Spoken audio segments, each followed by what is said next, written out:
بسم اللہ الرحمن الرحیم۔ السلام علیکم۔ حضرت علی علیہ السلام کی خدمت میں ایک شخص حاضر ہوا اور بڑے ہی ادب سے عرض کرنے لگا، یا علی علیہ السلام، انسان زندگی میں ذلیل کیوں ہوتا ہے؟ تو حضرت علی علیہ السلام نے فرمایا، اے شخص، یاد رکھنا، انسان ذلیل اپنی عادتوں کی وجہ سے ہوتا ہے۔ اللہ ہر انسان کو ایک مقام عطا کرنا چاہتا ہے۔ قدرت بار بار ہر انسان کی مدد کرنے کے لیے اسے موقع دیتی رہتی ہے، لیکن انسان کی کچھ عادتیں انسان کو بے عزتی کے دلدل میں دھنس دیتی ہیں۔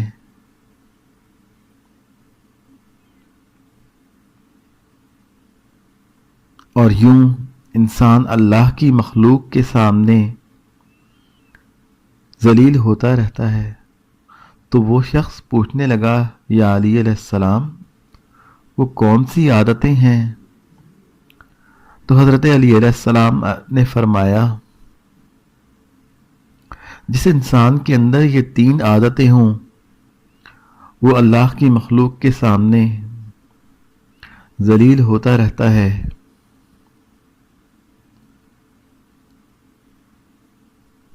پہلی عادت، جو فضول خرچ کرتا ہو، کیونکہ میں نے اللہ کے محبوب حضور پاک صلی اللہ علیہ وآلہ وسلم سے سنا ہے، فضول خرچ کرنا شیطان کی صفت ہے۔ جو انسان فضول خرچ کرتا ہے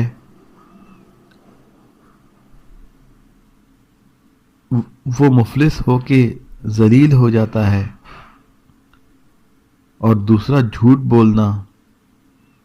میں نے اللہ کے رسول صلی اللہ علیہ وآلہ وسلم سے سنا کہ جو انسان اللہ کی مخلوق سے جھوٹ بولتا ہے تو وہ اللہ کی مخلوق کے نزدیک دن بدن ذلیل ہوتا جاتا ہے۔ اور تیسرا، غصہ کرنا۔ میں نے اللہ کے پیارے حبیب صلی اللہ علیہ وآلہ وسلم سے سنا کہ جو انسان اللہ کی مخلوق پر غصہ کرتا رہتا ہے تو یوں وہ اللہ کی مخلوق کے دلوں سے اتر جاتا ہے اور بے عزتی کے دلدل میں گر کر ذلیل ہونے لگتا ہے۔ پھر حضرت علی علیہ السلام نے اس شخص کو نصیحت کرنے لگے کہ اے شخص، اگر تم اپنے آپ کو ان 3 چیزوں سے بچا لو تو تم زندگی بھر محترم رہو گے۔ اللہم صلی علی محمد و آل محمد وعجل فرجہم ولعن اعدائہم۔